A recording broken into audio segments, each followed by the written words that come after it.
Hello guys, welcome back to another video. और आज हम करेंगे try not to get scared.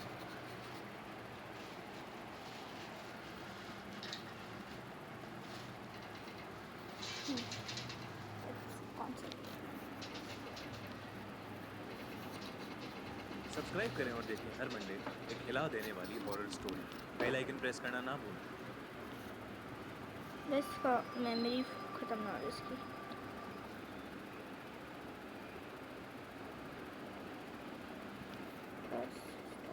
ये कहानी उत्तर प्रदेश में रहने वाले 15 साल के लड़के रोनित के साथ हुई एक सच्ची घटना पर आधारित है।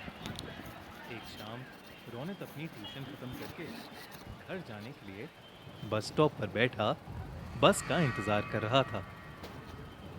तभी उसने देखा कि एक बूढ़ी औरत वहीं बैठी रो रही थी। ये देखकर रोनित को बहुत बुरा लगा और इंसानियत के नाते उसने उस औरत को पानी ऑफर किया।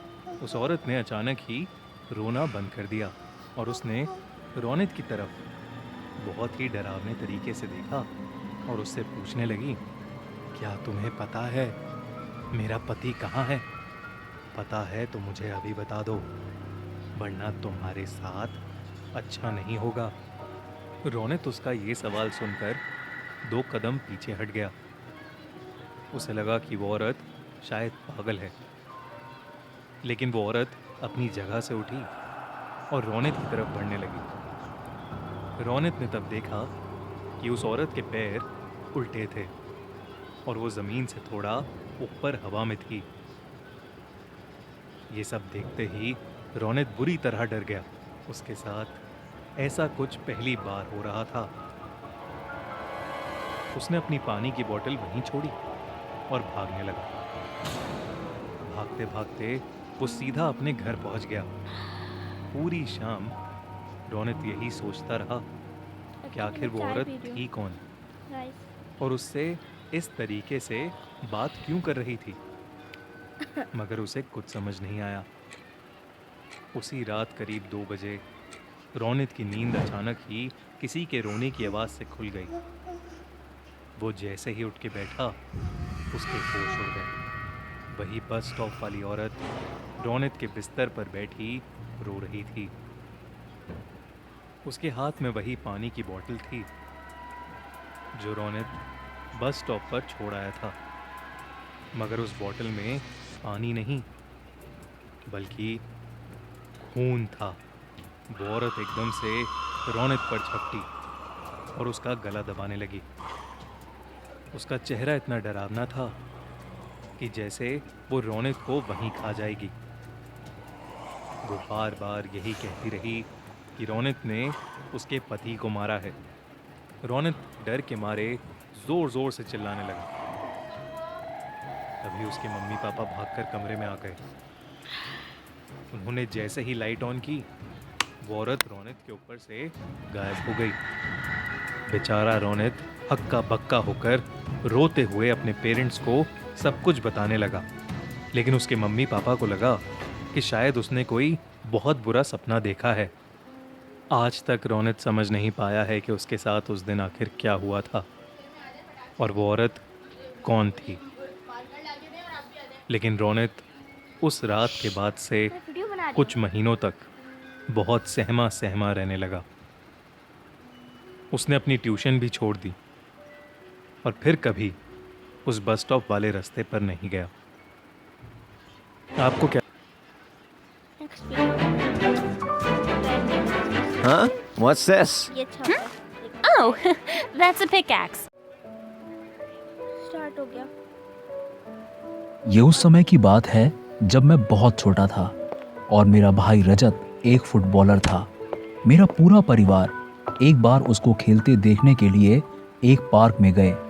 गेम देखते देखते मैं बोर होने लगा, इसलिए मैं वहां से बाहर आया और मैंने एक लड़के को देखा जिसने हाथ में एक स्पाइडरमैन का दस्ताना पहन रखा था। मैं स्पाइडरमैन का बहुत बड़ा फैन था, इसलिए मैं आगे जाकर उससे बात करने लगा। उसने मुझे कहा कि उसकी वैन में एक और स्पाइडरमैन वाला दस्ताना है और मैं उसे लेने के लिए उसके साथ वहां गया। वो वैन के अंदर गया। उसके पापा आगे वाली सीट में थे। मैं वैन में चढ़ने ही वाला था कि तभी मेरे पापा ने पीछे से मेरा नाम पुकारा। उस लड़के ने तभी मुझे धक्का दिया और वो लोग काफी तेज गति से वहां से निकल गए। मेरे पापा ने मुझे उठाकर तुरंत गले लगा लिया। उसके बाद मेरा पूरा परिवार घर आ गया। अगर मेरे पापा को वहां आने में थोड़ी देर हो जाती तो मुझे अंदाजा भी नहीं है कि मैं इस वक्त कहाँ होता। जो भी इस कहानी को सुन रहा है, मैं उससे कहना चाहूंगा कि कभी भी किसी अनजान आदमी पर भरोसा मत करो।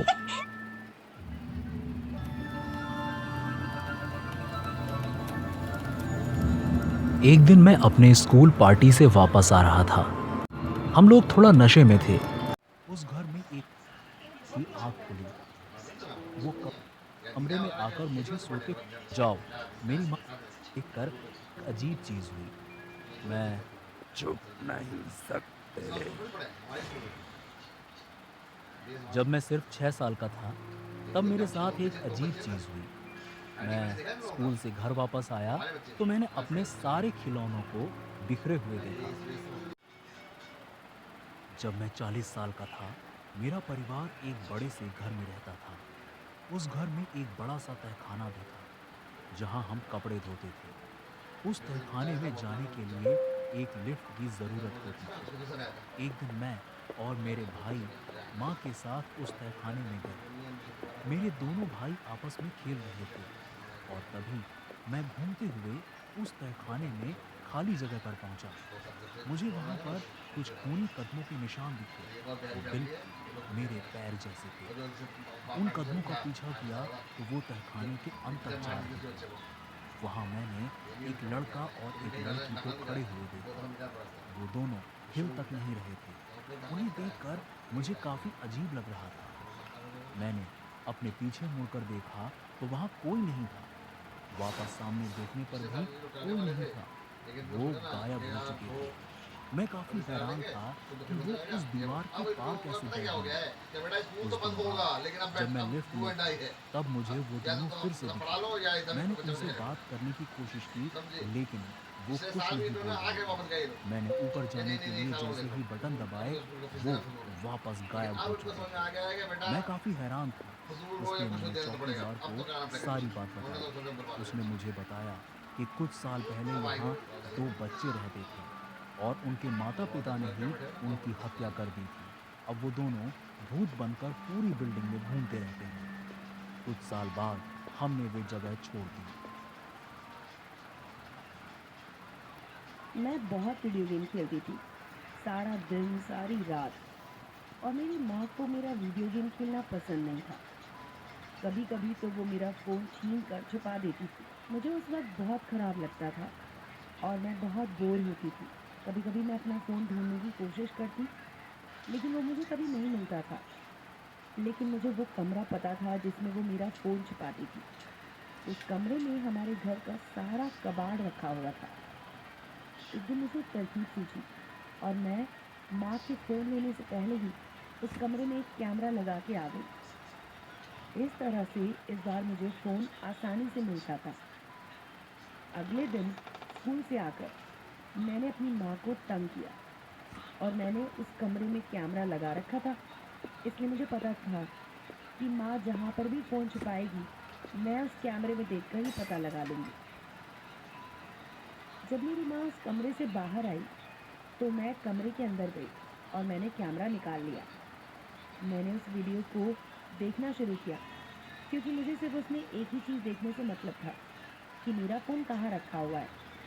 लेकिन पूरे वीडियो में मुझे मेरी माँ दिखी ही नहीं। मैंने वीडियो को शुरू से अंत तक देखा, लेकिन मेरी माँ कहीं भी नहीं दिखाई दी। मेरे पसीने आने शुरू हो गए और मुझे कुछ समझ नहीं आ रहा था। फिर मैंने उस वीडियो के आखिर के सेकंड्स दोबारा से देखे। वीडियो में मैं आई, लेकिन मेरी माँ कहीं भी नहीं थी। मैं बहुत हैरान थी और अब मुझे डर लगना भी शुरू हो गया। मैंने खुद अपनी दोनों आँखों से अपनी माँ को उस कमरे के अंदर जाते हुए देखा था। मुझे कुछ समझ नहीं आ रहा था कि आखिर मेरी माँ उस वीडियो में क्यों नहीं नज़र आ रही। मुझे इतना शांत देखकर मेरी माँ मेरे पास आई और उससे पूछा कि क्या परेशानी है। मैंने उन्हें वीडियो दिखाया और पूरी बात बताई। वो बोली, ये बात तो सच में बहुत अजीब है।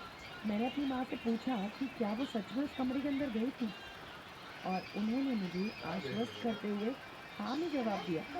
मेरे शरीर पर रोंगटे खड़े होने लगे और मेरी हैरानी लगातार बढ़ती जा रही थी। शायद आपने इससे कहीं ज़्यादा डरावनी कहानियाँ सुनी होंगी, लेकिन ये कहानी अभी तक मेरे जहन में जिंदा है। मैं आज भी इस वीडियो के बारे में सोचती हूँ तो मैं ये समझ ही नहीं पाती कि वीडियो में आके मेरी माँ क्यों नहीं दिखाई दी, जबकि वीडियो में दरवाज़ा खुलता हुआ साफ साफ दिख रहा था। मैं आज 21 साल का हूँ और बात तब की है जब मैं 9 साल का था। मेरे चाचा उन दिनों मेरे घर आए हुए थे और दूसरे मंजिल वाले कमरे में रह रहे थे। वो हम सब से काफ़ी घुले मिले थे। वो अक्सर सुबह काफ़ी जल्दी उठ जाया करते थे और वो हमें ये भी बताते थे कि वो अपने मन की आँख से भूत प्रेत को भी देख सकते हैं। हम लोगों का घर हमारे मोहल्ले का सबसे पुराना घर था। कभी कभी हम लोग घर में किसी चीज़ के हिलने की आवाज़ सुना करते थे, लेकिन हमने कभी उस चीज़ पर ध्यान नहीं दिया। एक सुबह मेरे चाचा सोकर उठे और मेरी बड़ी बहन को हाथ में कॉफ़ी का कप लिए छत पर जाते देखा। मेरे चाचा ने उससे पूछा, अरे बेटा, तुम आज सुबह इतनी जल्दी कैसे उठ गई? तो वो कुछ नहीं बोली और सर नीचे ही किए हुए छत की ओर चलती गई। मेरे चाचा को थोड़ा अजीब लगा, लेकिन उन्होंने सोचा कि शायद मेरी बहन कुछ गहरी सोच में रही होगी। तभी मेरे चाचा ने नीचे मेरी माँ को कुछ कपड़े इस्त्री करते हुए देखा। चाचा ने मन ही मन सोचा कि सुबह 4 बजे कपड़े इस्त्री करने की क्या ज़रूरत होगी। क्या बात है, आज तुम भी जल्दी सोकर उठ गई? उन्हें माँ के कपड़ों से ही पता लग गया था कि वो वही हैं। मेरे चाचा की हैरानी तब और बढ़ गई जब माँ ने भी उन्हें नज़रअंदाज कर दिया और उन्होंने वहीं खड़े हुए नीचे देखकर कपड़े इस्त्री करना जारी रखा। उन्हें आभास हो गया था कि कुछ तो गलत है। वो वापस अपने कमरे में गए, दरवाज़ा बंद किया, लाइट्स ऑफ की और सोने की कोशिश करने लगे। जब वो सुबह सोकर उठे तब 10 बज चुके थे। उन्होंने मेरी माँ और मेरी बहन से सुबह वाली बात बताई। उन दोनों ने मेरे चाचा को बताया कि उनकी आंख पूरी रात नहीं खुली थी। मेरे चाचा को बहुत डर लगा। सुबह जो कुछ भी उनके साथ हुआ उसका ख्याल भुलाए नहीं भूल रहा था। मुझे भी ये बात सुनकर बहुत डर लगा। मैं भी इतना भयभीत हो चुका था कि मुझे घर में अजीब अजीब चीज़ें नज़र आने लगी थी। मैंने उनके बारे में ना सोचने की कोशिश की। अगली सुबह मेरे चाचा 3 बजे ही सोकर उठे। उन्होंने अपने कमरे में एक डरावनी औरत को बैठे हुए देखा। डर की वजह से वो हिल तक नहीं पा रहे थे। थोड़ी हिम्मत करके उन्होंने जोर से कहा, यहाँ से जाओ! मेरे चाचा ने इतना कहकर अपना चेहरा ढक लिया। कुछ मिनट बाद जब उन्होंने वापस उसी जगह पर देखा तो वो जा चुकी थी। उस रात मेरे चाचा ने सोते वक्त भी लाइट ऑन रखी।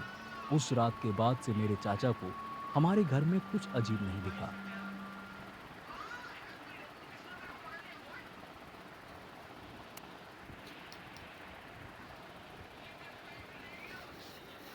So guys, that was for today. Thanks for watching, and make sure you like this video, subscribe our channel, and click the notification bell so you can get the notification of every video I make. So thanks for watching, and bye.